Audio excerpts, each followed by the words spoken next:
So butter half. So now, last week's lesson, we attacked this side a lot. We're gonna attack this arm this week, okay? So if he gets, since we're on the Mir Locks, if he gets an underhook on me, I can actually do it from here as well. I frame him away, and then eventually I wanna get enough space to kind of get his elbow poking out again. Remember, that's the main detail there. If it's like a shallow underhook and it's not very tight, it probably won't work because he'll just pull his arm out. But if he has your shoulder and he's clamped on tight, it works nice. So you're gonna push him away, you're gonna get your knee shield across his hip, and then you're gonna look to start wrenching this Mir Lock. And you can do it in a lot of different positions. This is just, since we're on the butter half position, it's kind of what we're doing. And then from there, you can connect your hands. I like to grab my bicep and grab both biceps pretty much, and triceps, yeah. And then from there, I can go for it. Okay? If for whatever reason you catch the wrist, it could still work. So like I'm clamped in really tight, like my elbow, catch the wrist here, I can still do it. But you see how I'm kind of like looking backwards and extending them away from me. Now, if he gets close and grabs my head, you won't have the range of motion to do it anymore. So now I switch to traditional half. I keep the Mir Lock. I make sure he can't get that arm back. And now I'm gonna look to like start to hip switch and use a knee lever type of sweep. So from here, I'm gonna look to rotate here, and I'm gonna frame him over and guide him over for the sweep here. Once you get to that position, you're good to go. We're gonna talk about the next option here. And you can do this option or all these options this week from 3 positions, butter half, Z-guard, traditional half. You can do it from any of those positions. Just be careful of playing a lot of like traditional half or Z-guard because the leg locks you're a lot more vulnerable to leg locks. That's why a lot of people play butter half, so you can keep your legs on the inside and not too vulnerable for leg locks. I would say end game is butter half for sure. Okay, so from here I go for the Mir Lock. All right, and he starts pulling his arm out, and then from there I'm gonna look to catch pull your arm completely out. I'm gonna catch the wrist, and I'm gonna look for an arm drag here, okay?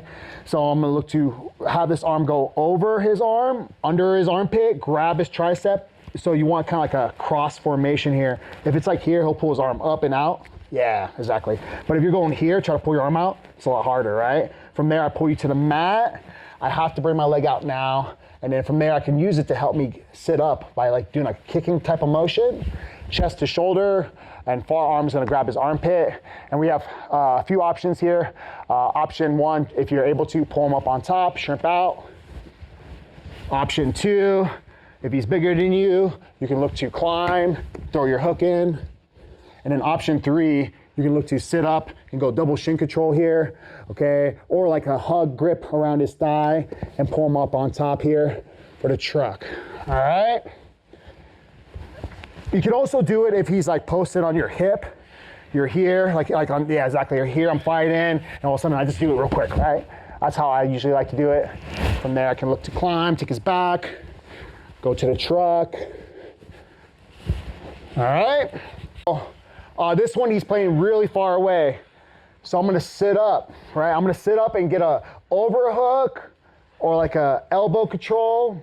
I just need his arm in my armpit, and then the other hand will be a head control.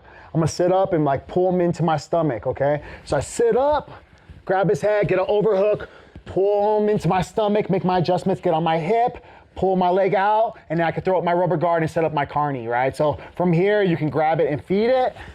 Or you have dexterity, you can just like throw it up and catch it. You hug in your knee to trap his arm, try to get your arm out. Perfect. This leg on bottom, you're gonna weave it through over his calf, his far calf, and put your toes on the mat so he can't roll easily. And now from here, we have 2 routes. You have your traditional route by this like hug in, letting go with your right arm, bringing it to the other side of his head, reconnecting, and then pulling your foot in front of his face. Okay, all right, let me bring that leg back. Yeah, thank you. Head up a little bit. Yeah, there you go, thank you. And now from here, if you have the space, I like to like reach through this gap and grab his shoulder. So when I let go, now I can use his hand to do a lot of different things, like push his head, grab his wrist, whatever, right? And then from there, I can do the same thing, just grab it. I grab it over the top from this method, and I pull it in front as so. From there, I'm gonna look to drop my knee to the mat.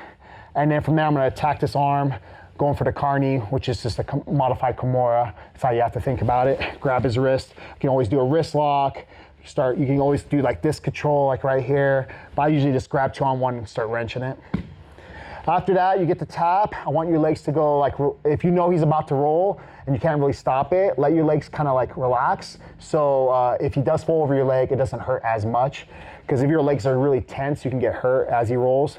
But yeah, he clears, he rolls, and as he rolls, I just let my legs relax.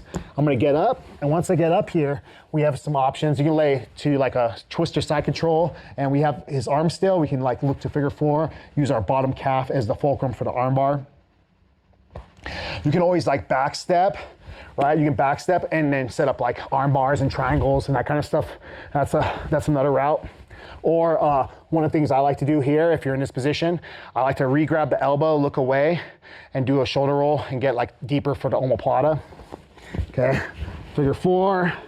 I go for like a shoulder clamp. If you could posture up a little bit here, I go for like a shoulder clamp. I could pull him back, get the tap there. I can go for like a seatbelt position, call it the evil seatbelt, get the tap there. And I can also like work on pulling his head back and try to get the RNC with the omoplata. But when I get one of these positions, I just knee pinch, thrust, and then pull to get the tap, okay? Any questions? Break on 3, 1, 2, 3.